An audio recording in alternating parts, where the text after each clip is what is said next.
मेरी शादी को 2 साल हो गए थे और मेरा गरीब शोहर अचानक बहुत अमीर हो गया था। वो रात को देर से आता और एक खास कमरे को हमेशा ताला लगा कर रखता था। एक दिन वो चाबी मेज़ पर ही भूल गया। मैंने धड़कते दिल के साथ उस कमरे का दरवाज़ा खोला। अंदर कोई खजाना नहीं था, बल्कि दीवारों पर शहर से लापता होने वाले बच्चों की तस्वीरें लगी थी। और बीच में रखी डायरी पढ़कर मेरी जान खुश हो गई, क्योंकि इसमें लिखा था कि मेरा नाम आयशा है और मेरे शोहर का नाम सलमान है। हमारी शादी को गुजरे हुए पूरे 2 साल का अरसा गुजर चुका था। ये 2 साल हमने इंतहाई गुर्बत और तंगी की हालत में गुजारे हैं। हमारी शादी दो ख़ानदानों की मर्ज़ी से एक इंतहाई सादा तकरीब में हुई थी, जिसमें कोई ख़ास दिखावा या फजूल खर्ची बिल्कुल भी नहीं की गई थी। शादी के बाद जब मैं अपने ससुराल आई तो मुझे अंदाज़ा हुआ कि मेरे शोहर की माली हालत बहुत ही ज़्यादा कमज़ोर है और उनके ख़ानदान के पास आमदनी का कोई बड़ा ज़रिया मौजूद नहीं है। सलमान के वालिद अपने गांव में ज़राअत के पेशे से वाबस्ता थे और टमाटर की फसल उगाते थे, लेकिन इनकी फसल को एक इंतहाई ख़तरनाक बीमारी लग गई थी, जिसने सारी की सारी पैदावार को तबाह करके रख दिया था।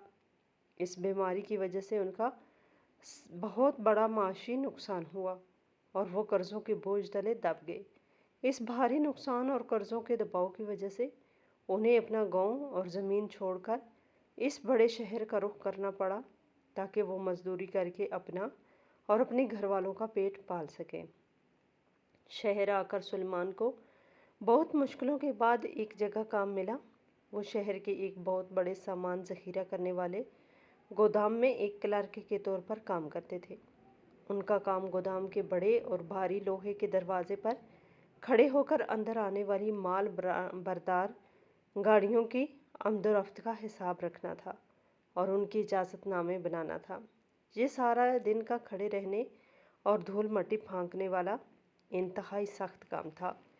उन्हें रोज़ाना सैकड़ों बड़ी गाड़ियों का हिसाब किताब रखना पड़ता था और उनके कागजात की जांच पड़ताल करनी पड़ती थी, जिसकी आवाज़ इन्हें महीने के आखिर में जो तनख्वाह मिलती थी वो इतनी कम होती थी कि उससे बमुश्किल हमारे घर के 2 वक्त के सादे खाने का इंतज़ाम हो पाता था।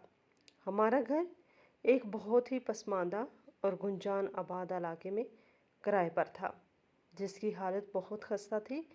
उसकी छत बरसात के दिनों में कई जगहों से टपकती थी और दीवारों का पलस्तर नमी की वजह से उखड़कर ज़मीन पर गिरता रहता था। गर्मियों के मौसम में जब शदीद गर्मी पड़ती तो हमारे पास इतने पैसे भी नहीं होते थे कि हम घर को ठंडा रखने के लिए सूरज की रोशनी से चलने वाला कोई छोटा सा निज़ाम या कोई बड़ी बैटरी ही खरीद सकें। हम रात को गर्मी और हबस में जाग कर गुजारते और हाथ वाले पंखे झूलते रहते थे। मेरे शोहर सुबह मुंह अंधेरे बहुत जल्दी उठकर अपने काम पर चले जाते और सारा दिन माल बरदार गाड़ियों के ख़तरनाक धुएं और शदीद शोर में गुजारने के बाद जब रात को घर से देर से लौटते तो उनकी हड्डियां दर्द कर रही होती और थकावट से उनका बुरा हाल होता था। मैं सारा दिन घर के काम काज करती, सहन की सफाई करती, कपड़े हाथ से धोती और रात को दरवाजे पर नज़रें जमाए इनका बेसब्री से इंतज़ार करती रहती थी। जब वो आते तो उनके चेहरे पर थकन और रोज़मर्रा की परेशानियों के गहरे आसार नुमायाँ होते थे। उनके कपड़े मट्टी और धूल से अटे होते थे और इनकी आंखों में नींद और बेबसी झलक रही होती थी। हम दोनों रात को एक पुरानी चटाई पर मिलकर बैठते और अगली सुबह के नाश्ते और दोपहर के खाने के लिए बच जाने वाले चंद सिक्कों का हिसाब लगाते। हमारे घर में कभी कोई महंगी और अच्छी चीज़ नहीं आई थी और ना ही हमने कभी नए और अच्छे कपड़े पहने थे। मेरे दिल ही दिल में बहुत ख्वाहिश होती थी कि मैं भी अपने मोहल्ले की दूसरी औरतों की तरह अच्छा लिबास पहनूं और अपने घर को सजा कर रखूं। लेकिन सलमान की कलील आमदनी और उनके कंधों पर मौजूद बोझ देखकर मैं अपनी तमाम तर ख्वाहिशात को अपने दिल की गहराइयों में ही दबा लेती थी। महीने के दरमियानी दिनों में ही हमारी सारी रकम मुकम्मल तौर पर ख़त्म हो जाती थी और हमें मजबूरी की हालत में मोहल्ले के दुकानदार से उधार सौदा सल्फ लेना पड़ता था। दुकानदार अक्सर हमें बुरा भला कहता और हमें पूरे मोहल्ले के सामने बेइज्जत करने की कोशिश करता। सलमान को हर रोज़ उसकी कड़वी कसीली बातें सुननी पड़ती थी لیکن ان کے پاس سر جھکا کر خاموش رہنے کے علاوہ کوئی دوسرا چارہ نہیں تھا۔ وہ اکثر راتوں کو جاگتے رہتے اور چھت کو گھورتے ہوئے سوچتے رہتے کہ کس طرح اپنی آمدنی میں اضافہ کیا جائے تاکہ ہم ایک بہتر اور پرسکون زندگی گزار سکیں۔ انہوں نے کئی بار گودام کے مالک اور اپنے افسروں سے اپنی تنخواہ بڑھانے کی انتہائی عاجزانہ درخواست کی، لیکن ہر بار انہیں شدید مایوسی اور ڈانٹ ڈپٹ کا سامنا کرنا پڑا۔ مالک کا دو ٹوک الفاظ میں کہنا تھا کہ اگر وہ اس کم تنخواہ پر کام نہیں کرنا چاہتے تو اپنا راستہ ناپیں اور کوئی اور کام ڈھونڈ لیں، لیکن اس کٹھن اور مہنگائی کے دور میں کوئی نیا اور اچھا کام ملنا بھی بہت مشکل تھا۔ اسی لیے سلمان شدید مجبوری اور بے بسی کے تحت اسی گودام کے دروازے پہ کھڑے رہ کر کام کرتے رہے۔ ہماری زندگی اسی طرح ایک دائرے میں گھوم رہی تھی۔ روزانہ صبح جلدی اٹھنا، روکھی سوکھی روٹی کھانا، کام پر جانا، سارا دن خوار ہونا، رات کو تھک کر واپس آنا اور اگلی صبح کی فکر میں سو جانا۔ یہ ایک ایسا تکلیف دہ تسلسل تھا جس میں دور دور تک کوئی تبدیلی یا بہتری نظر نہیں آ رہی تھی۔ میں نے بھی اس کٹھن حالات سے مکمل طور پر سمجھوتا کر لیا تھا اور صبر شکر کر کے اپنا وقت گزار رہی تھی۔ میری آنکھوں نے اچھے دنوں کے خواب دیکھنا بھی چھوڑ دیے تھے، لیکن پھر اچانک حالات نے ایک ایسا پراسرار اور عجیب موڑ لیا جس نے ہماری زندگی کو پوری طرح اوپر سے نیچے تک بدل کر رکھ دیا۔ پچھلے کچھ ہفتوں سے میں نے بڑی شدت سے محسوس کیا کہ سلمان کے رویے اور ان کے روزمرہ کے حالات میں ایک بہت ہی واضح اور حیران کن تبدیلی آ رہی ہے۔ وہ اب رات کو پہلے کی طرح تھکے ہارے اور پریشان واپس نہیں آتے تھے، بلکہ ان کے چہرے پر ایک عجیب سا سکون، اطمینان اور ایک انجانی سی چمک ہوتی تھی۔ انہوں نے ایک ہی دن میں محلے کے دکاندار کا سارا پرانا ادھار مکمل طور پر چکا دیا، جو کہ ہماری اس وقت کی آمدنی کے حساب سے ایک ناممکن سی بات تھی۔ میں نے انتہائی حیرانی اور خوشی کے ملے جلے تاثرات کے ساتھ ان سے پوچھا کہ اتنے سارے پیسے اچانک کہاں سے آ گئے؟ تو انہوں نے مجھے نہایت اطمینان سے بتایا کہ گودام کے مالک نے ان کی برسوں کی ایمانداری اور لگن سے خوش ہو کر انہیں کچھ زائد رقم انعام کے طور پر دی ہے۔ میں نے ایک سادہ اور غریب بیوی ہونے کے ناطے ان کی اس بات پر فوراً یقین کر لیا، کیونکہ وہ واقعی بہت محنتی اور انتہائی ایماندار انسان تھے، اور میں سمجھتی تھی کہ شاید خدا نے ہماری سن لی ہے۔ لیکن میری اس حیرت میں اس وقت مزید 100 گنا اضافہ ہوا جب اگلے ہی دن وہ بازار سے بہت سارا مہنگا اور اچھا سودا سلف پھل اور خاص طور پر میرے لیے کپڑوں کے کئی نئے اور قیمتی جوڑے لے آئے۔ یہ کپڑے اتنے مہنگے اور خوبصورت تھے کہ میں نے کبھی اپنے خوابوں میں بھی انہیں چھونے یا پہننے کا نہیں سوچا تھا۔ ان کی چمک دمک دیکھ کر میری آنکھوں میں آنسو آ گئے۔ میں نے پھر ان سے اتنے سارے پیسوں کے بارے میں ڈرتے ڈرتے پوچھا تو انہوں نے بات کو مسکرا کر ٹال دیا اور میرے سر پر ہاتھ رکھ کر کہا کہ اب میں تمہیں پیسوں کی بالکل بھی فکر نہ کروں، کیونکہ اب ہمارے پرانے اور برے دن ہمیشہ کے لیے ختم ہو گئے ہیں۔ اس دن کے بعد تو ہمارے گھر میں جیسے پیسوں کی ایک نہ رکنے والی بارش شروع ہو گئی۔ انہوں نے گھر کے لیے بہت سی مہنگی اور نئی اشیاء خریدنا شروع کر دی۔ ہمارے اس چھوٹے اور خستہ حال سے گھر میں ایسی ایسی چیزیں آنا شروع ہو گئی جو ہمارے پورے محلے میں کسی کے پاس نہیں تھی۔ انہوں نے مجھے ایک بہت بھاری اور قیمتی سونے کا زیور بھی لا کر پہنایا، جسے دیکھ کر میری آنکھیں حیرت سے کھلی کی کھلی رہ گئیں۔ میں نے انہیں بار بار یاد دلانے کی کوشش کی کہ ان کی آمدنی تو بہت ہی زیادہ کم ہے اور اتنی جلدی چھپر پھاڑ کر اتنا سارا پیسہ کیسے آ سکتا ہے، لیکن وہ ہر بار کوئی نہ کوئی نیا بہانہ بنا کر مجھے مطمئن کرنے کی بھرپور کوشش کرتے۔ وہ کہتے کہ انہوں نے گودام کے کام کے لیے ساتھ ساتھ شہر میں کچھ نئے اور بڑے تاجروں کے ساتھ مل کر کوئی دوسرا کام بھی شروع کر دیا ہے جس میں بہت زیادہ اور فوری منافع ہے۔ وہ مجھے کبھی بھی اس نئے کام کی کوئی واضح تفصیل نہیں بتاتے تھے، بس سختی سے اتنا کہتے تھے کہ اب مجھے پیسوں کی کوئی فکر کرنے کی ضرورت نہیں ہے اور میں صرف اپنی خوشیوں پر توجہ دوں۔ میں نے بھی آہستہ آہستہ ان سے پیسوں کے بارے میں مزید سوال کرنا بند کر دیے۔ क्योंकि हर आम इंसान की तरह मैं भी गुर्बत, भूख और लोगों के तानों से शदीद तंग आ चुकी थी। और इस नई मिलने वाली खुशहाली और दौलत ने मुझे भी अपनी कशिश में बुरी तरह खींच लिया था, और मैं भी इन सुख के दिनों की आदी होने लगी थी। लेकिन इस तमाम खुशहाली के बावजूद मेरे दिल के किसी गहरे कोने में एक अजीब सा खौफ, एक वसवसा और एक नामालूम बेचैनी हर वक्त मौजूद रहती थी, जो मुझे रातों को सुकून से सोने नहीं देती थी। मेरा दिमाग ये बात तस्लीम करने से इनकारी था, और मुझे बिल्कुल भी समझ नहीं आ रहा था कि जो सीधा साधा शख्स चंद दिन पहले तक रोटी के चंद टुकड़ों और चंद रुपयों के लिए शदीद परेशान रहता था, वो रातों को रोता था और अचानक हजारों और लाखों में कैसे खेलने लगा है। उनके पास अचानक इतनी दौलत आ गई थी जो उनकी ज़ाहरी आमदनी से किसी सूरत मेल नहीं खाती थी। इस अचानक आने वाली दौलत के साथ ही सलमान के रोज़मर्रा के मामलात में भी मुकम्मल तौर पर बदलना शुरू हो गए थे। मेरी ज़िंदगी में जो एक सुकून और इत्मीनान था, वो दौलत के आने के बावजूद कहीं खो गया था।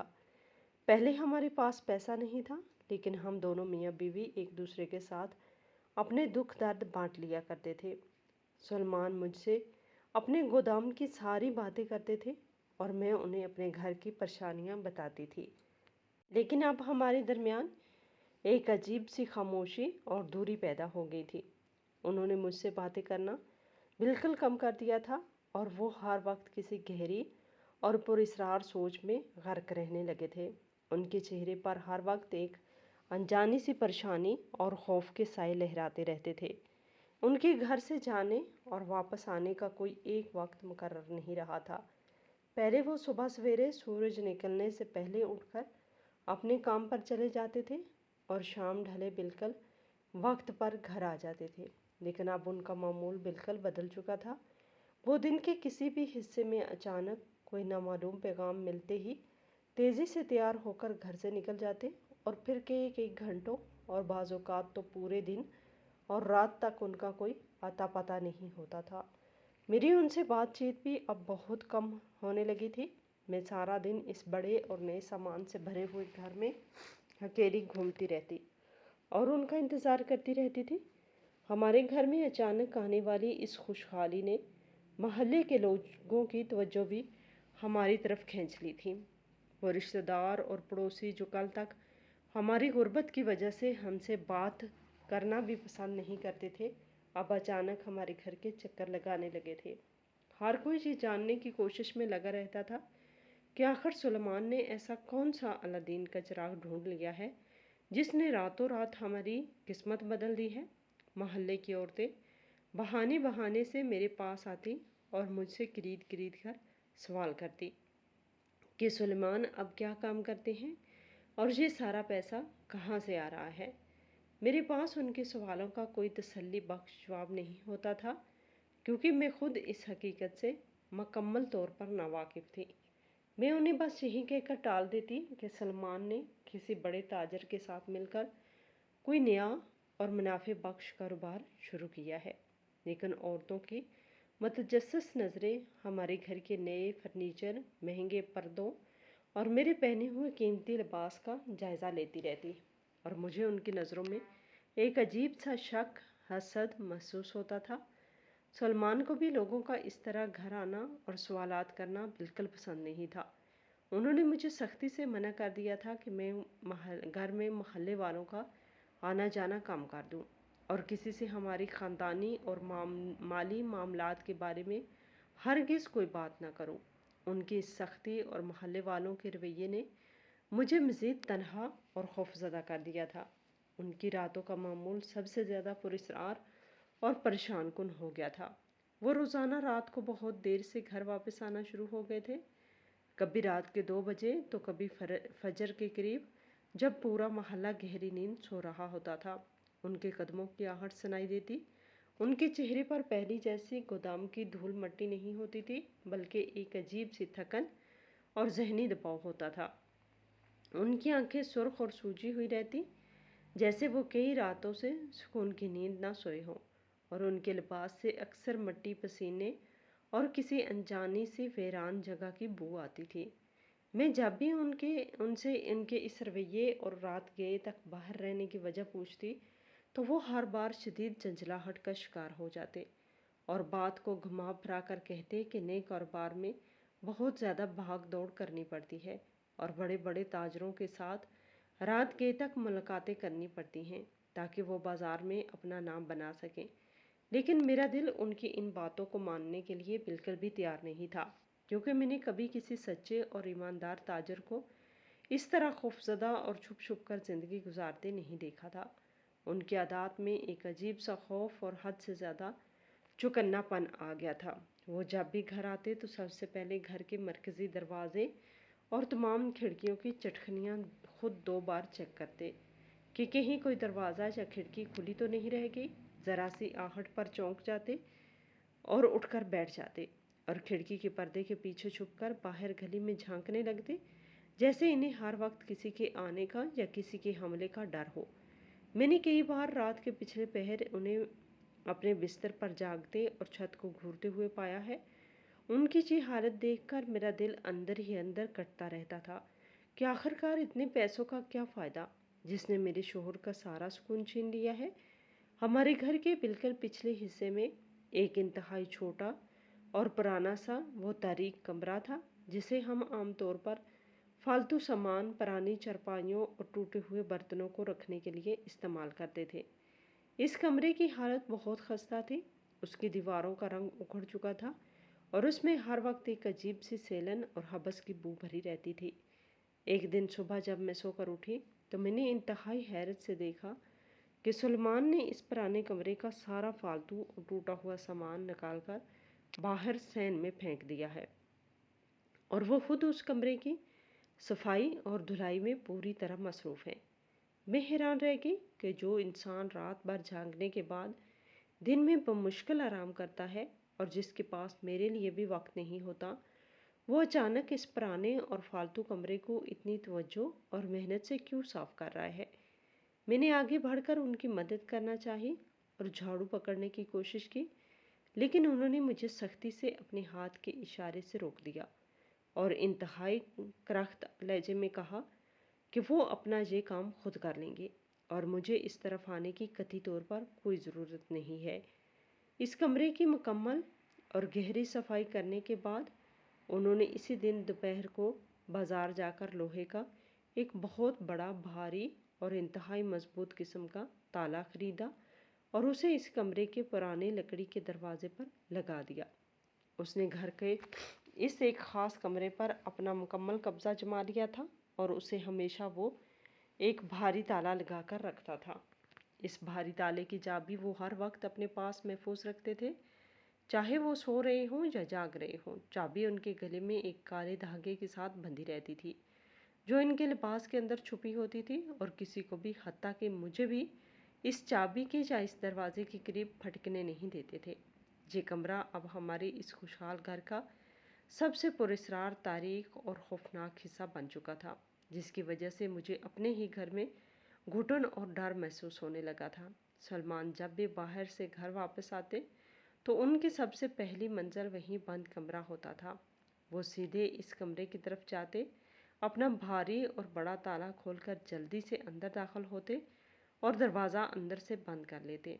वो कई कई घंटों तक इस कमरे के अंदर तनहा बंद रहते और अंदर से कभी कोई आवाज़ बाहर नहीं आती थी। मैं अक्सर शदीद तजस्सुस और खौफ के मारे इस दरवाजे के बिल्कुल करीब जाकर अपना कान लकड़ी के दरवाजे के साथ लगाकर अंदर की आहट सुनने की कोशिश करती, लेकिन मुझे सिर्फ उनके कदमों की हल्की आहट या किसी पुराने कागज़ के पलटने की मामूली सी आवाज़ के सिवा कभी कुछ सुनाई नहीं देता था। एक दिन मेरा सब्र जवाब दे गया और जब वो कई घंटों बाद इस कमरे का ताला लगाकर बाहर निकले तो मैंने उनका रास्ता रोक कर खड़ी हो गई।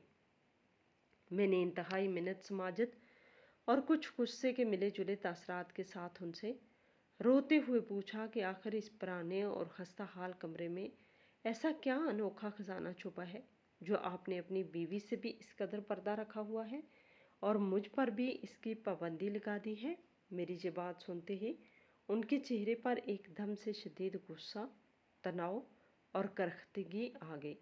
ان کی آنکھوں میں ایک ایسی سختی اور سرد مہری تھی جو میں نے ہماری شادی کے ان پچھلے 2 سالوں میں کبھی نہیں دیکھی تھی۔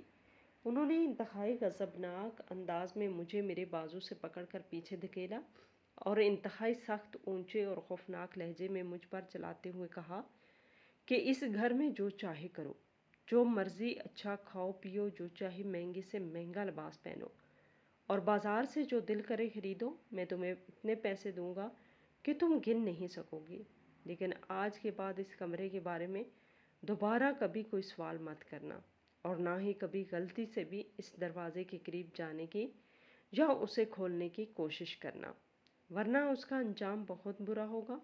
ان کی یہ دھمکی اور ان کا یہ خوفناک روپ دیکھ کر میرا دل دہل کر رہ گیا اور میرے منہ سے ایک لفظ بھی نہ نکل سکا۔ اس دن کے بعد سے مجھے یا گھر میں آنے والے کسی بھی فرد کو اس کمرے کی طرف جانے کی سختی سے ممانعت تھی۔ وہ بند کمرہ اب میرے لیے ایک مستقل ذہنی اذیت اور ایک ڈراؤنا خواب بن چکا تھا۔ دن یوں ہی گزرتے جا رہے تھے اور ہماری زندگی اسی پراسرار اور خوفناک ماحول کے گرد گھوم رہی تھی۔ پھر ایک صبح کچھ ایسا ہوا جس نے میرے ذہن کو مزید الجھا دیا۔ سلمان حسب معمول رات بہت دیر سے گھر لوٹے تھے اور ان کی حالت انتہائی خراب لگ رہی تھی۔ ان کے کپڑے مٹی سے اٹے ہوئے تھے اور چہرے پر شدید قسم کی الجھن اور گھبراہٹ طاری تھی۔ وہ سیدھے اس کمرے میں گئے اور کافی دیر اندر رہنے کے بعد باہر آئے۔ صبح جب ان کی آنکھ کھلی تو ان کے چہرے پر ایک عجیب سی پریشانی تھی، جسے انہیں کسی بہت اہم کام کے لیے دیر ہو گئی ہو۔ وہ تیزی سے بستر سے اٹھے اور جلدی جلدی تیار ہونے لگے۔ ان کی حرکتوں میں ایک عجیب سی عجلت تھی۔ وہ کچھ ڈھونڈ رہے تھے، بار بار الماری کھولتے، درازے چیک کرتے اور پھر مایوسی سے اپنے سر پر ہاتھ مار لیتے۔ مجھے لگا جیسے وہ اپنے کسی نئے کاروبار کے متعلق کوئی انتہائی ضروری کاغذات یا فائل بھول گئے ہیں۔ میں نے ان سے پوچھنا چاہا، لیکن ان کے چہرے کی سختی دیکھ کر میری ہمت جواب دے گئی۔ وہ انتہائی تیزی سے گھر کے بیرونی دروازے کی طرف لپکے، ایک لمحے کے لیے رکے جیسے انہیں کچھ یاد آیا ہو، لیکن پھر سر جھٹک کر باہر نکل گئے۔ ان کے جانے کے بعد گھر میں ایک گہرا سناٹا چھا گیا۔ میں نے صحن کی صفائی شروع کی اور کمرے کی چیزیں سمیٹنے لگی۔ جب میں میز کی طرف بڑھی تو میری نظر میز کے بالکل کنارے پر پڑی ہوئی ایک چھوٹی اور بھاری سی چیز پر پڑی۔ میرا دل ایک دم سے زور سے دھڑکا۔ وہ کوئی اور چیز نہیں بلکہ اسی بند اور پراسرار کمرے کے بڑے تالے کی چابی تھی۔ وہ چابی جو سلمان ہمیشہ کالے دھاگے میں اپنے گلے میں ڈال کر رکھتے تھے اور جو انہوں نے کبھی کسی کو چھونے تک نہیں دی تھی۔ آج وہ انتہائی جلدی اور پریشانی میں اسے میز پر ہی بھول گئے تھے۔ چابی کو دیکھتے ہی میرے اندر ایک عجیب سی کشمکش شروع ہو گئی۔ ایک طرف سلمان کی وہ غضبناک دھمکی تھی جس نے مجھے خوفزدہ کر رکھا تھا، میں کبھی اس کمرے کے قریب نہ جاؤں، اور دوسری طرف میرے اندر کا وہ شدید تجسس اور وہ تمام سوالات تھے جو پچھلے کئی ہفتوں سے مجھے اندر ہی اندر کھائے جا رہے تھے۔ میں یہ جاننا چاہتی تھی کہ آخر اس کمرے میں ایسا کیا چھپا ہے جس نے میرے سیدھے سادے شور کو ایک پراسرار اور خوفزدہ انسان میں بدل دیا ہے، اور یہ بے پناہ دولت کہاں سے آ رہی ہے۔ کافی دیر سوچنے کے بعد میں نے فیصلہ کیا کہ آج مجھے اس راز سے پردہ اٹھانا ہی ہوگا۔ میں نے کانپتے ہاتھوں سے وہ چابی اٹھائی اور دبے قدموں اس کمرے کی طرف بڑھنے لگی۔ میں نے دھڑکتے دل اور لرزتے ہاتھوں کے ساتھ اس بھاری تالے میں چابی ڈالی اور اسے گھما دیا۔ تالا ایک ہلکی سی آواز کے ساتھ کھل گیا۔ میں نے دروازے کو دھکا دیا تو وہ ایک بھیانک سی چرچراہٹ کے ساتھ اندر کی طرف کھل گیا۔ اندر کا منظر اتنا تاریک نہیں تھا جتنا میں نے سوچا تھا، لیکن جو کچھ میں نے دیکھا اس نے میرے ہوش اڑا دیے۔ مجھے لگا کہ اندر کوئی خزانہ یا پیسوں کا ڈھیر ہوگا، چھپایا گیا ہوگا، مگر وہاں دیواروں پر کچھ اور ہی منظر تھا۔ پورے کمرے کی دیواروں پر اخباروں اور اشتہاروں سے کاٹی گئی ان درجنوں بچوں کی تصویریں لگی تھیں جن کے لاپتہ ہونے کی خبریں روز ٹی وی پر چلتی تھی۔ ہر تصویر کے نیچے سرخ روشنائی سے کچھ تاریخیں اور پتے لکھے ہوئے تھے۔ کمرے کے بالکل بیچ میں ایک پرانی میز رکھی تھی اور اس پر ایک موٹی سی سیاہ رنگ کی ڈائری پڑی تھی۔ میں نے خوف سے کانپتے ہوئے قدموں کے ساتھ آگے بڑھ کر وہ ڈائری اٹھائی اور اسے کھول کر پڑھا تو میری جان خشک ہو گئی۔ اس میں لکھا تھا کہ وہ ان معصوم اور غریب بچوں کو اغوا کرنے والے کسی ظالم گروہ کا حصہ یا کوئی جرائم پیشہ انسان بالکل بھی نہیں ہے، بلکہ وہ شہر کے قانون نافذ کرنے والے اداروں اور خفیہ محکموں کا ایک انتہائی اہم اور پوشیدہ کارندہ بن چکا ہے، جس کا کام اپنی جان ہتھیلی پہ رکھ کر ان ظالم درندوں کے اندر گھس کر ان کی جڑیں کاٹنا ہے۔ اس ڈائری کے پہلے ہی صفحے پر لکھی اس سچائی نے میرے دماغ میں چلنے والی تمام تر خوفناک سوچوں اور شک کے بادلوں کو ایک دم سے اڑا کے رکھ دیا تھا، لیکن اس کے ساتھ ہی میرے اندر ایک ایسا نیا اور خوفناک خوف پیدا کر دیا گیا تھا جس کے تصور سے ہی میرے جسم کا سارا خون جیسے جم کر برف ہو گیا تھا۔ میرے ہاتھ ایک موٹی سیاہ ڈائری کو پکڑے ہوئے مسلسل کانپ رہے تھے اور میری آنکھوں سے آنسوؤں کی ایک نہ رکنے والی جھڑی شروع ہو گئی تھی۔ میں نے ڈائری کا اگلا صفحہ پلٹا تو وہاں سلمان کی جانی پہچانی لکھائی میں وہ تمام تر تفصیلات درج تھی کہ یہ سب کیسے اور کب شروع ہوا تھا۔ اس میں لکھا تھا کہ کچھ ماہ قبل جب وہ اس سامان والے گودام کے دروازے پر اپنی معمول کی ڈیوٹی دے رہا تھا تو ایک رات بہت دیر سے ایک بڑی مال بردار گاڑی وہاں پہنچی، جس کا مالک شہر کا ایک بہت بڑا اور بظاہر انتہائی معزز تاجر تھا۔ لیکن جب سلیمان نے اس گاڑی کی تلاشی لینے کے لیے کوشش کی تو اس کے اندر موجود کارندوں نے اسے رشوت دے کر خاموش کروانے کی کوشش کی۔ سلیمان چونکہ ایک انتہائی ایماندار انسان تھا، اس لیے اس نے رشوت لینے سے انکار کر دیا اور زبردستی اس گاڑی کا پچھلا دروازہ کھول دیا، جہاں اس نے دیکھا کہ سامان کے ڈبوں کے پیچھے درجنوں چھوٹے چھوٹے معصوم بچے بے ہوشی کی حالت میں پڑے تھے، جنہیں شہر کے مختلف علاقوں سے چرایا گیا تھا۔ اس بھیانک منظر کو دیکھ کر سلیمان کی روح کانپ گئی، لیکن اس نے اس وقت انتہائی ہوش مندی سے کام لیا اور ظاہری طور پر ان کارندوں سے ڈرنے کا ڈرامہ کر کے انہیں اندر جانے دیا اور فوراً شہر کے ایک انتہائی دیانتدار اور اعلیٰ سرکاری افسر کو اس سارے واقعے کی خفیہ اطلاع دے دی۔ اس رات محافظوں نے اس گودام پر چھاپا مار کر ان تمام بچوں کو بحفاظت بچا لیا، لیکن اس بڑے گروہ کا اصل سرغنہ فرار ہونے میں کامیاب ہو گیا تھا۔ اس واقعے کے بعد ان خفیہ اداروں کے اعلیٰ افسران نے سلیمان کی ایمانداری، دلیری اور خاص طور پر اس کی غیرت اور اس گودام میں اس کی موجودگی کا فائدہ اٹھاتے ہوئے اسے ایک انتہائی خطرناک اور کٹھن کام کی پیشکش کی۔ انہوں نے سلیمان سے کہا کہ وہ بظاہر اس ظالم گروہ کے کارندوں سے رابطہ کرے اور پیسوں کے لالچ کا ڈرامہ کر کے ان کے گروہ میں شامل ہو جائے، تاکہ وہ ان کے تمام خفیہ ٹھکانوں اور ان کے بڑے سرغنوں میں پہنچ سکے۔ سلیمان، جو خود ایک غریب انسان تھا اور غریبوں کے دکھ درد کو بہت اچھی طرح سمجھتا تھا، اس نے ان معصوم بچوں کی جانیں بچانے کے لیے اپنی جان کو ایک بہت بڑی مصیبت اور خطرے میں ڈالنے کا فیصلہ کر لیا اور اس ظالم گروہ کا ایک پوشیدہ حصہ بن گیا۔ ڈائری کے اگلے صفحات پر ان تمام اندھیری راتوں کا ذکر تھا جب سلیمان اس گروہ کے کارندوں کے ساتھ ان کے خفیہ ٹھکانوں پہ جاتا تھا اور وہاں ہونے والے تمام تر ظلم اور زیادتی کو اپنی آنکھوں سے دیکھ کر خون کے گھونٹ پی کر رہ جاتا تھا۔ وہ رات گئے تک ان درندوں کے ساتھ محفلوں میں بیٹھتا تاکہ ان کا اعتماد جیت سکے اور پھر وہاں سے ملنے والی ہر چھوٹی اور بڑی معلومات کو خفیہ طریقے سے سرکاری افسران تک پہنچاتا تھا۔ ڈائری میں اس بات کا بھی واضح طور پہ ذکر تھا کہ ہمارے گھر میں آنے والی اچانک وہ بے پناہ دولت اور خوشحالی کوئی حرام کی کمائی نہیں یا کسی جرم کا حصہ نہیں تھی، بلکہ وہ حکومت اور ان خفیہ اداروں کی طرف سے دیا جانے والا ایک خاص خرچ تھا تاکہ سلیمان شہر کے ان بڑے جرائم پیشہ افراد کی نظروں میں ایک کامیاب اور لالچی انسان نظر آ سکے اور ان کا شک اس پر سے مکمل طور پر ختم ہو جائے۔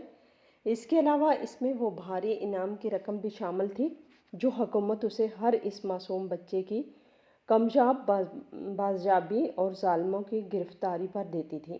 جس کا سراغ سلمان لگاتا تھا۔ دیواروں پر لگی ہوئی وہ تمام تصویریں ان بچوں کی تھیں جنہیں سلمان نے بچانے کا عہد کر لیا رکھا تھا، اور جن تصویروں کے نیچے سرخ رنگ کی تحریر تھی وہ ان بچوں کے خفیہ ٹھکانوں کی نشاندہی کرتی تھی۔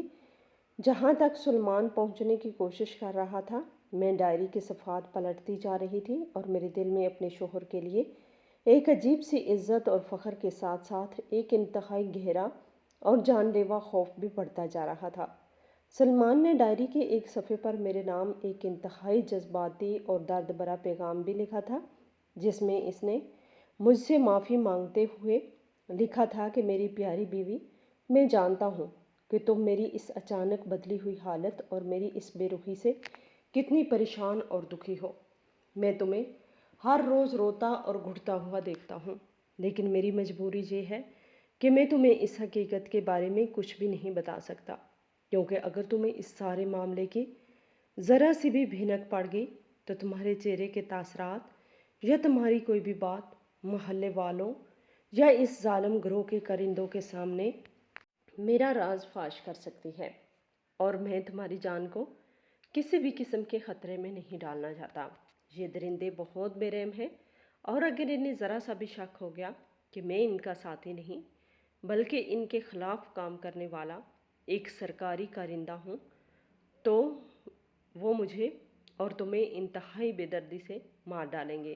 اسی لیے میں نے یہ سارا بوجھ اکیلے اپنے کندھوں پہ اٹھانے کا فیصلہ کیا ہے، تاکہ میں ان معصوم بچوں کو ان کے رونے والے والدین سے ملوا سکوں اور تمہیں وہ تمام خوشیاں اور سکھ دے سکوں جس کی تم ہمیشہ سے حقدار رہی ہو۔ سلمان کی یہ تمام باتیں پڑھ کر مجھے ایسا محسوس ہو رہا تھا جیسے کسی نے میرے جسم پر ابلتا ہوا پانی ڈال دیا ہو۔ مجھے اپنے آپ پر اور اپنی ان تمام شکایتوں پر شدید غصہ اور شرمندگی محسوس ہونے لگی، جو میں پچھلے کئی ہفتوں سے دل ہی دل میں اپنے شوہر سے کر رہی تھی۔ میں ان کے گلے میں موجود اس چابی کو ایک ظالم انسان کی نشانی سمجھتی تھی، لیکن وہ دراصل ایک ایسے عظیم اور بہادر انسان کی قربانی کی چابی تھی جو روزانہ موت کے منہ میں جا کر دوسروں کی زندگیاں بچا رہا تھا۔ میرے گلے میں پہنا ہوا وہ بھاری اور قیمتی سونے کا زیور، جو کچھ دیر پہلے تک مجھے بہت خوبصورت اور دلکش لگ رہا تھا، اب مجھے آگ کے انگاروں کی طرح جلتا ہوا اور کانٹوں کی طرح چبھتا ہوا محسوس ہو رہا تھا۔ مجھے یہ احساس بری طرح کھائی جا رہا تھا کہ جس نئے اور شاندار گھر میں اتنے سکون سے اور غرور سے رہ رہی تھی، اس کی بنیادیں دراصل میرے شوہر کی جان کے خطرے پر رکھی گئی ہیں، اور وہ راتوں کو جو جاگتا رہتا تھا اور ہر آہٹ پہ چونک جاتا تھا، وہ کوئی نامعلوم پریشانی نہیں تھی بلکہ موت کا وہ خوف تھا جو ہر وقت ایک سائے کی طرح اس کے سر پر منڈلاتا رہتا تھا۔ ڈائری کے آخری صفحات میں سلمان نے ایک انتہائی خطرناک اور خوفناک مہم کا ذکر کیا ہوا تھا جس پر وہ پچھلے کئی دنوں سے کام کر رہے تھے۔ انہوں نے لکھا تھا، شہر کا سب سے بڑا ظالم گروہ آج رات ایک بہت بڑی کھیپ کے ساتھ کچھ معصوم بچوں کو شہر سے باہر بھیجنے کی تیاری کر رہا ہے، اور سلمان نے اس تمام کارروائی کی مخبری اعلیٰ افسران کو کر دی ہے، اور آج رات ہی اس ظالم گروہ کے سب سے بڑے اور خفیہ ٹھکانے پر ایک بہت بڑا چھاپا پڑنے والا ہے، جس میں یا تو وہ تمام درندے پکڑے جائیں گے یا پھر سلیمان اپنی جان سے ہاتھ دھو بیٹھے گا۔ یہ وہی رات تھی جس کی صبح میں اس وقت اس کمرے میں کھڑی یہ ڈائری پڑھ رہی تھی۔ میرا دماغ سائیں سائیں کر رہا تھا اور مجھے سمجھ نہیں آ رہا تھا کہ میں کیا کروں۔ کیا میں چیخ چیخ کر روؤں یا اپنے شوہر کی سلامتی کے لیے دعائیں مانگوں؟ کمرے کی خاموشی مجھے اب ایک بھیانک طوفان سے پہلے کا سناٹا محسوس ہو رہی تھی۔ میں نے ڈائری کو اپنے سینے سے لگا لیا اور وہیں اس پرانی میز کے سہارے زمین پر بیٹھ کر بے تحاشا رونے لگی۔ مجھے اس بات کا شدید خوف کھائی جا رہا تھا کہ سلمان صبح اتنی جلدی اور پریشانی میں گھر سے کیوں نکلے تھے، اور وہ اپنی اتنی اہم ڈائری اور اس کمرے کی چابی گھر پر ہی کیوں بھول گئے تھے۔ کیا انہیں کسی خطرے کا احساس ہو گیا تھا یا ان کا راز ان درندوں کے سامنے کھل گیا تھا؟ یہ تمام سوالات ایک زہریلے سانپ کی طرح میرے دماغ کو ڈس رہے تھے۔ میں اس تاریک کمرے کے فرش پر بیٹھی ان بچوں کی تصویروں کو دیکھ رہی تھی اور میرے کان घर के बैरूनी दरवाजे पर लगी हर आहट को सुनने के लिए बेचैन थे। वक्त गुजरता जा रहा था और दोपहर ढलने लगी थी, लेकिन मेरे शौहर की कोई खबर नहीं थी। मेरा दिल चाह रहा था कि मैं दौड़ कर बाहर जाऊं और पूरे शहर में अपने सलमान को तलाश करूं, लेकिन मुझे इनकी वो बात याद आ रही थी कि मैंने घर से बाहर कदम नहीं निकालना, वरना मेरी जान को खतरा हो सकता है। मैं अपने ही घर में एक कैदी बनकर रह गई थी, एक ऐसी कैदी जिसका मुहाफिज खुद किसी बहुत बड़ी और जानलेवा मुसीबत में घिरा हुआ था। मुझे हर गुजरते लम्हे के साथ ये एहसास शिद्दत से हो रहा था कि आज की रात हमारी ज़िंदगी की सबसे तवील और भयानक रात होने वाली है, और इस डायरी में छुपा हुआ ये खौफनाक राज अब सिर्फ मुझ तक महदूद नहीं रहा, बल्कि ये हमारे पूरे वजूद और हमारे मुस्तकबिल को एक ऐसे तारीक और अंधेगार की तरफ धकेल चुका है जहाँ से वापसी का कोई रास्ता मुझे नज़र नहीं आ रहा था। मेरी आंखों के सामने वो तमाम मंजर घूम रहे थे जब सलमान थका हारा घर आता था और मैं उसे तसल्ली देने के बजाय उस पर ताने कसती थी। मुझे अपनी हर एक बात पर शदीद पछतावा हो रहा था, लेकिन अब पछतावे का कोई फ़ायदा नहीं था, क्योंकि तीर कमान से निकल चुका था और मेरा शौहर इस वक्त मौत और ज़िंदगी की एक ऐसी खौफनाक जंग लड़ रहा था जिसमें इसके पास कोई हथियार नहीं था सिवाय इसकी परेशानी और इसके बहादुर दिल के।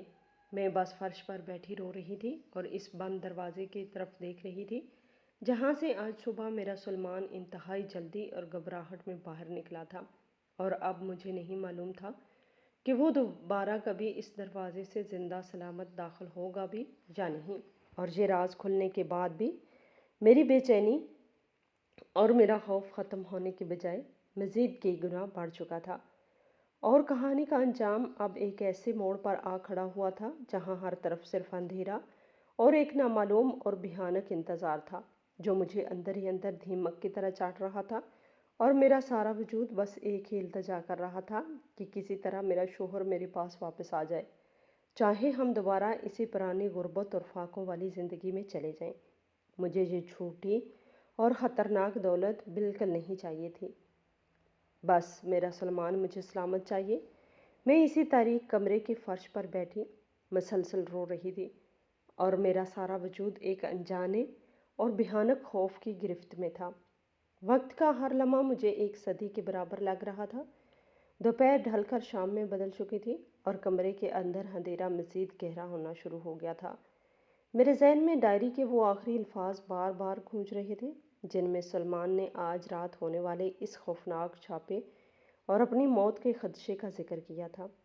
मेरा दिल इतनी ज़ोर से धड़क रहा था कि मुझे अपने सीने में दर्द महसूस होने लगा था। मैं बार बार दरवाजे की तरफ देखती और कान लगाकर बाहर गली की आहटें सुनने की पूरी कोशिश करती, लेकिन हर तरफ एक अजीब और पुरस्रार सी खामोशी छाई हुई थी जो मेरे डर को मज़ीद बढ़ा रही थी। मैं सोच रही थी कि अगर सलमान को कुछ हो गया तो मेरा क्या बनेगा। मैं इस झूठी और खून आलूद दौलत का क्या करूँगी जिसने मेरे सुहाग की जान ले ली। मेरी आंखों से बहने वाले आंसू अब खुश्क हो चुके थे और उनकी जगह एक पत्थरा जाने वाली कैफियत ने ले ली थी। मैंने इस स्याह डायरी को मजबूती से अपने सीने से लगाया हुआ था जैसे वो सलमान की आखिरी निशानी हो। रात का अंधेरा पूरी तरह फैल चुका था और मैंने घर की कोई बत्ती भी रोशन नहीं की थी, क्योंकि मुझे डर था कि कहीं इस जालिम ग्रोह के करिंदे मुझे ढूंढते हुए घर के अंदर ना आ जाएं। अचानक घर के बैरूनी दरवाजे पर एक बहुत ज़ोरदार दस्तक हुई। इस दस्तक की आवाज़ सुनकर मेरे पूरे जिस्म में सनसनी दौड़ गई और मेरा सांस गले में अटक कर रह गया। मैं अपनी जगह से हिलने के काबिल भी नहीं रही थी। दस्तक की आवाज़ मुसलसल और तेज़ होती जा रही थी। मुझे लगा शायद जालिम ग्रोह के लोग आ गए हैं और अब वो मुझे मार देंगे। मैंने फर्श पर पड़े पड़े अपने रब को याद करना शुरू कर दिया और अपनी मौत के लिए खुद को तैयार करने लगी। लेकिन फिर दस्तक के साथ ही मुझे एक जानी पहचानी और इंतहाई कमज़ोर सी आवाज़ सुनाई दी जो मेरा नाम पुकार रही थी, आयशा, दरवाज़ा खोलो। ये सलमान की आवाज़ थी जिसे सुनते ही मेरे मुर्दा जिस्म में इन्हें सरकारी अफसरान का एक इंतहाई खुफिया पैगाम मिला था कि जालिम गिरोह ने अपना मंसूबा बदल लिया है और वो रात की बजाय सुबह ही इन मासूम बच्चों को शहर से बाहर मुंतकिल करने वाले हैं। ये सुनकर सलमान को फ़ौरन निकलना पड़ा और इसी घबराहट और जल्दी में वो अपनी इस अहम डायरी और कमरे की चाबी को मेज़ पर ही भूल गए थे। उन्होंने बताया कि आज का दिन उनकी ज़िंदगी का सबसे कठिन और ख़तरनाक दिन था। जब सरकारी एहलकारों ने इस खुफिया ठिकाने पर छापा मारा तो जालिम गिरोह के कारिंदों ने शदीद मज़ाहमत की और दोनों तरफ से काफ़ी देर तक कशीदगी जारी रही। इस दौरान सलमान ने अपनी जान पर खेलकर इन बच्चों को इस गाड़ी से बाहर निकाला जिसमें उन्हें बेहोश करके छुपाया गया था। इसी कश्मकश में सलमान को कुछ चोटें भी आई, लेकिन बलाआखिर सरकारी एहलकार इस गिरोह के तमाम कारिंदों और इनके सबसे बड़े सरगना को ज़िंदा पकड़ने में मुकम्मल तौर पर कामयाब हो गए और वो तमाम मासूम बच्चे बहफाजत बाजियाब करवा लिए गए, जिनकी तस्वीरें हमारे इस बंद कमरे की दीवारों पर लगी हुई थी। सलमान की ये बातें सुनकर मेरे दिल पे रखा हुआ वो भारी बोझ एकदम से हल्का हो गया और मुझे अपने शोहर की बहादुरी और उसकी इस अजीम कुर्बानी पर बेपनाह फ़ख्र महसूस होने लगा। इन सरकारी एहलकारों ने भी आगे बढ़कर सलमान की बेहद तारीफ़ की और मुझे बताया कि मेरे शोहर ने आज दर्जनों माओं की उजड़ती हुई गोदें बचाई हैं और शहर को एक बहुत बड़े अजाब से निजात दिलाई है। उन्होंने हमें यह भी बताया कि चूँकि अब वो जालिम गिरोह पकड़ा जा चुका है, इसीलिए अब हमें किसी किस्म का कोई ख़तरा नहीं है, लेकिन एहतियात के तौर पर महकमा हमें इस शहर से दूर किसी दूसरे और महफूज इलाके में मुंतकिल करने का बंदोबस्त कर रहा है ताकि हम अपनी बकिया ज़िंदगी सुकून और बगैर किसी डर के गुजार सकें। उन्होंने सलमान को इनकी इस बहादुरी और कामयाब काम पर एक बहुत बड़ी रकम इनाम के तौर पर दी, जो मुकम्मल तौर पर हलाल और सरकारी थी। ये सब सुनकर मेरी खुशी का कोई ठिकाना नहीं रहा, लेकिन मैंने और सलमान ने इसी वक्त एक फ़ैसला कर लिया कि हम इस बेपनाह दौलत और इस बड़े घर को यहीं छोड़ देंगे, क्योंकि ये सब चीज़ें हमें इस भयानक खौफ और इन अंधेरी रातों की याद दिलाती रहेंगी। हमने फ़ैसला किया कि हम इस इनाम की रकम से किसी छोटे शहर में एक सादा सा घर ले लेंगे और कोई छोटा और हलाल मुनाफे बख्श काम शुरू करेंगे, जहाँ रात को सोने के लिए हमें दरवाज़ों पर भारी ताले न लगाने पड़े और जहाँ हम किसी डर के बगैर एक दूसरे के साथ पुरसुकून वक्त गुजार सकें।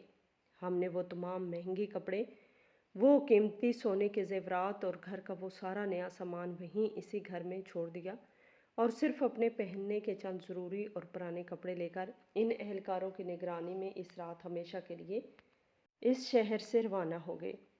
वो सफ़र हमारी ज़िंदगी का सबसे पुरसुकून और राहत बख्श सफ़र था, जिसमें ना कोई खौफ था और ना ही कोई राज छिपाने की मजबूरी। मैंने सलमान का हाथ अपने हाथों में सख्ती से पकड़ा हुआ था और उनकी थकी हुई लेकिन पुरसुकून आंखों में देख रही थी। मुझे अब उनके चेहरे पर कोई उलझन या घबराहट नज़र नहीं आ रही थी, बल्कि वहाँ एक ऐसा सच्चा और गहरा इत्मीनान था जो दुनिया की किसी भी दौलत से नहीं खरीदा जा सकता था। चंद दिनों के सफ़र के बाद हम एक बिल्कुल नए और ख़ूबसूरत इलाके में पहुँचे, जहाँ हमने एक छोटा लेकिन अपना एक पुरसुकून घर ले लिया। सलमान ने अपनी इस मेहनत और इनाम की रकम से एक छोटी सी दुकान खोल ली, जहाँ वो ईमानदारी के साथ अपना काम करते और शाम को हंसते मुस्कुराते घर वापस आते। अब हमारी ज़िंदगी में कोई पुरस्कार कमरा नहीं था, कोई बंद दरवाज़ा नहीं था और ना ही किसी जालिम गिरोह का कोई खौफ बाकी था। हम रात को सुकून की नींद सोते और सुबह एक नई उम्मीद के साथ जागते। वो स्याह डायरी और वो तस्वीरें अब हमारे माजी का एक ऐसा हिस्सा बन चुकी थी जो हमें हमेशा ये याद दिलाती रहेंगी कि खुशी, सच्ची खुशी दौलत में नहीं, बल्कि इंसान के ज़मीर के सुकून और दूसरों के दुख दर्द को अपना समझने में पोशीदा है।